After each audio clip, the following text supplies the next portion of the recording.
नमस्कार मित्रांनो. सगळ्यात पहिल्यांदा तुम्हाला सगळ्यांना खूप मोठं कॉंग्रॅच्युलेशन्स, कारण सगळ्यांचाच रिझल्ट खूप छान लागलेला आहे. आणि आतापर्यंत आपण ज्या गोष्टीची वाट पाहत होतो, 10वी परीक्षा झाल्यापासून निकालाची, तो निकाल लागलेला आहे. त्यामुळे अर्थात सगळ्यांना एक्सपेक्टेड पर्सेंटेज मिळाले असतील. असं होऊ शकते की काहींना एक्सपेक्टेड पर्सेंटेज नाही मिळालेले आहेत. तर हा दोघांसाठीचा व्हिडिओ आहे. सो लेट अस सी की एक्झॅक्टली आज मला तुम्हाला काय सांगायचं आहे.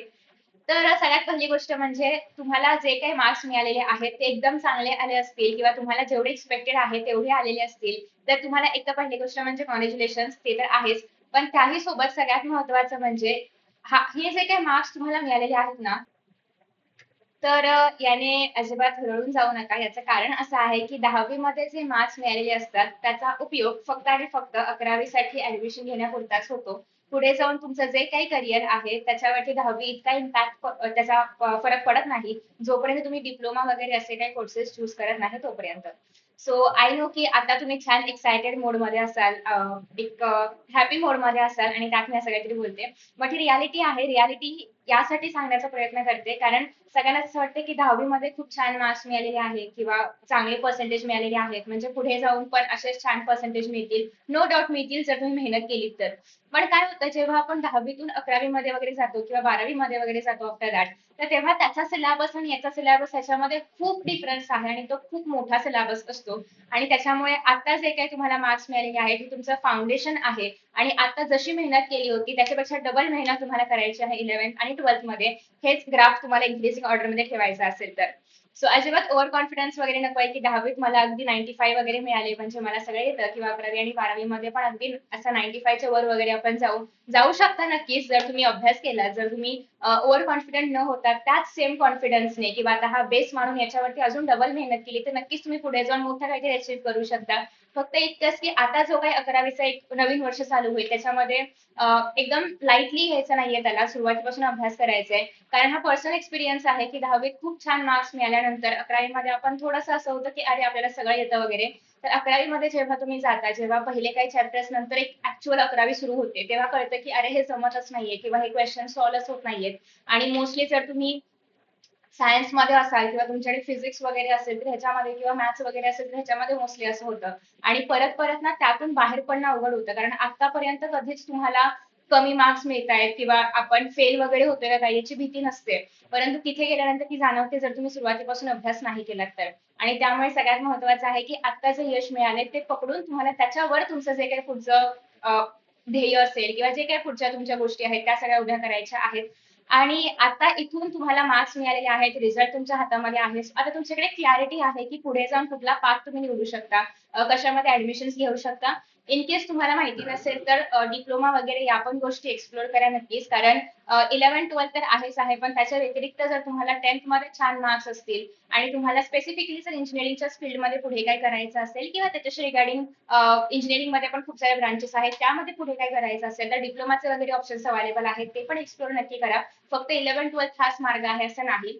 सो जेव्हा तुम्ही काही करिअर वगैरे चूज करणार आहात तेव्हा सगळ्या गोष्टी बघा, कशामध्ये पुढे जाऊन तुम्हाला चांगलं काहीतरी अचीव्ह करता येईल किंवा कशामध्ये पुढे जाऊन तुम्हाला इंटरेस्ट वाटतोय त्याच गोष्टी नक्की चूज करा. फक्त मार्क्स चांगले मिळाले म्हणून सायन्स घ्यायचंय किंवा अगदी छान टक्केवारी आहे म्हणून आपण डॉक्टर्स बनूयात वगैरे, हा कुठलाच अप्रोच बरोबर नाहीये.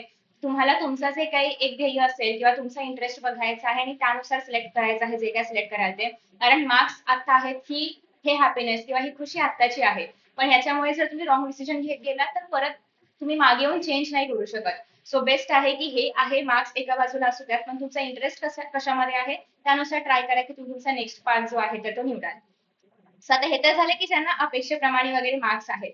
आता नेक्स्ट असं बरेच जण असतील की ज्यांना त्यांच्या अपेक्षेप्रमाणे मार्क्स नाही भेटलेले आहेत, किंवा असं असेल की एक खूप हाय एक्सपेक्टेशन्स होते परंतु तेवढे मार्क्स नाही भेटले किंवा थोडेफार कमी मार्क्स भेटलेले आहेत. तर त्यांनी एक्झॅक्टली काय करायचंय, तर त्यांनी अजिबात निराश नाही व्हायचंय. एकतर पहिली गोष्ट जसं की मी तुम्हाला सुरुवातीपासून सांगते, 10वीचे मार्क्स फक्त आणि फक्त तुमचं 11th कॉलेज, 11th स्ट्रीम फार फार तर डिसाईड करू शकतात. याच्या व्यतिरिक्त काहीच डिसाईड करणार नाही. परंतु फक्त एक कागद किंवा फक्त एक मार्कलिस्ट असते जी आपण जास्तीत जास्त पासपोर्ट वगैरे काढताना बर्थ डेटची प्रूफ म्हणून वापरू शकतो. परत त्याचा ऍज सच लाईफ मध्ये जाऊन त्याच्यावरती काहीही दुसरा डिसिजन घेतला जाऊ शकत नाही.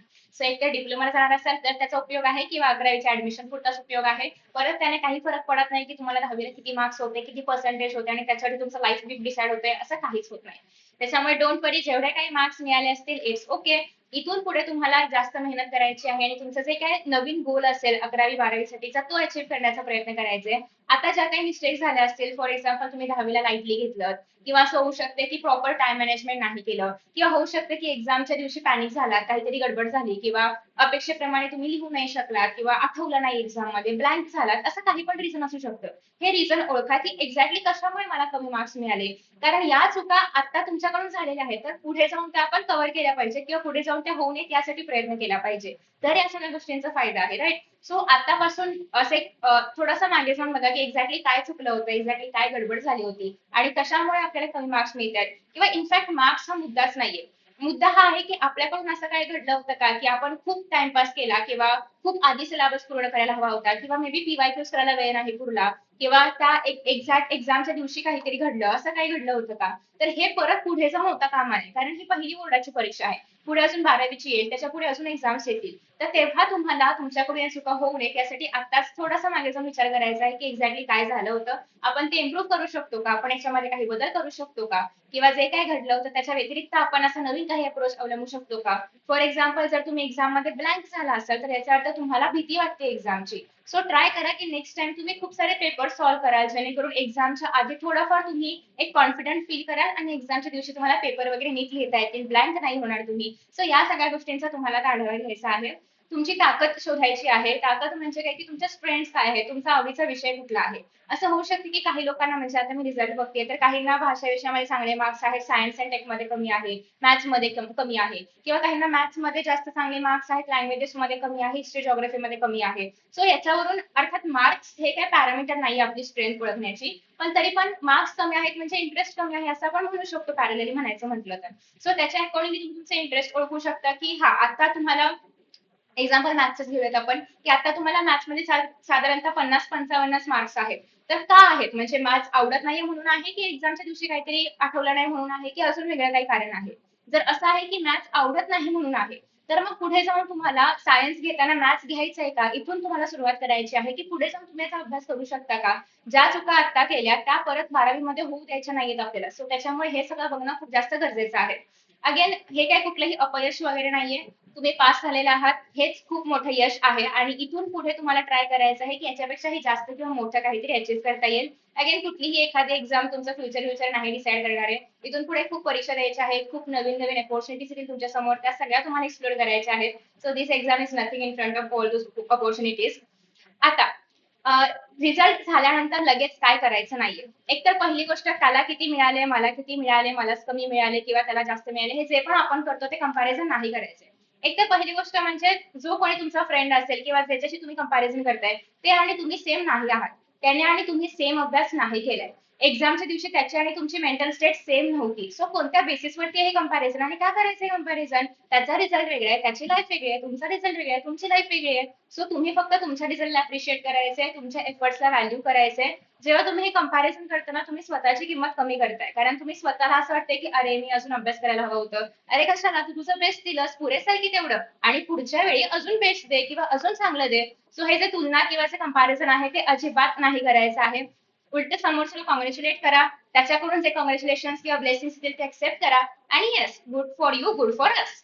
नेक्स्ट आहे, अजिबात सोशल मीडिया स्क्रोल करत बसायचं नाहीये, कोणाला किती मिळाले काय मिळालं नाही. त्यापेक्षा जाऊन छान इंटरव्ह्यूज बघा, छान पॉडकास्ट बघा, छान काहीतरी कॉन्टेंट कन्झ्युम करा, पुस्तकं ऐका, वाचताना बोर होत असेल तर, किंवा काही नवीन नवीन क्लिप्स असतील त्या चेकआउट करा, नवीन सायन्स फिक्शनच्या वेबसिरीज वगैरे असतील त्या पहा. सो हे सगळं तुम्ही ट्राय करू शकता. अजिबात नकारात्मक असं काही असेल की ऐकलं का त्यांना एवढे मार्क्स मिळाले वगैरे, असं जे काही असेल ते कुठे होत असेल तिथून दूर पळा, कारण कोणालाही किती मार्क्स मिळाले याने तुमच्या लाईफमध्ये काही फरक पडणार नाहीये. सो या सगळ्या निगेटिव्ह गोष्टीवरून दूर राहा. आणि दुसरी गोष्ट म्हणजे, कोणी जर असं म्हणते की कमीच मार्क्स मिळाले म्हणजे तुम्ही पुढे जाऊन काही करू शकत नाही, असं अजिबात नाहीये. कोणाच्या बोलण्याने काही फरक पडत नाहीये, तुम्हाला तुमचं लाईफ स्वतःला डिसाईड करायचं आहे. आता घाईघाईत निर्णय घ्यायचा वगैरे असं करू नका, तुमच्याकडे अजूनही वेळ आहे, ऍडमिशन प्रोसेस स्टार्ट होईल आता लवकरच. सो त्याच्यामुळे त्यानुसार तुम्ही एकतर शांत डोक्याने सिलेबस वगैरे पहा, हवं तर 11-12चा, कॉमर्स, सायन्स, आर्ट्स सगळ्याच स्ट्रीमचा, आणि ऍज पर दॅट तुम्हाला डिसिजन घ्यायचा आहे. स्ट्रीम निवडताना जसं की मी प्रत्येक व्हिडिओमध्ये सांगते, तुमचा इंटरेस्ट, तुमची एबिलिटी आणि तुमचे स्ट्रेंथ्स वगैरे ओळखा, आणि त्यानुसार स्ट्रीम निवडा. चुकीची स्ट्रीम तुमचे पुढचे 2 वर्ष खाऊ शकते. त्याच्यामुळे आरामात निर्णय घ्या, बरोबर निर्णय घेण्याचा ट्राय करा. त्याच्यामुळे आज शांत राहायचं आहे आणि जो काही निर्णय घ्याल तो शांततेत घ्यायचा आहे. सो येस, आता तुम्हाला काय करायचंय पुढे जाऊन, जसं की मी सांगितलं त्याप्रमाणे, की एक डिसाईड करा की पुढे काय करायचं आहे. तुमच्या चॉईस नुसार, तुमच्या याच्यानुसार करिअर चूज करा. आफ्टर दॅट नेक्स्ट आहे स्किल्स बिल्डिंग वरती फोकस करा. आता जी काही सुट्टी आहे त्याच्यामध्ये नवीन नवीन स्किल्स शिका. मग ती बोलण्याची स्किल असेल, क्रॉशे आर्ट असेल, ड्रॉइंग, पेंटिंग, बिल्डिंग, जे जे काही तुम्हाला हवं असेल ते सगळं शिकण्याचा प्रयत्न करा. नवीन नवीन ठिकाणी जाऊन बघून या, नवीन नवीन गोष्टी एक्सप्लोर करा. कंसिस्टंट रहा, नेवर गिव अप एटीट्यूड ठेवा, और क्या ही चाहिए लाईफ में. सो आय होप की हा व्हिडिओ तुम्हाला आवडला असेल, एक नवीन काहीतरी अप्रोच तुम्हाला मिळाला असेल. आणि जर तुम्हाला हवं असेल तर तुम्ही खाली कमेंट बॉक्समध्ये तुमचे पर्सेंटेजेस वगैरे नक्कीच शेअर करू शकता. मलाही आवडेल ते वाचायला. किंवा इन केस मी जर तुम्हाला काही मदत केली असेल तुमच्या पर्सेंटेज वगैरे तर ते पण सांगू शकता. So thank you so much for watching. आणि इथून पुढच्या तुमच्या एक ब्युटिफुल जर्नीसाठी किंवा सक्सेसफुल जर्नीसाठी तुम्हाला सगळ्यांना all the best, best of luck. Thank you so much and bye.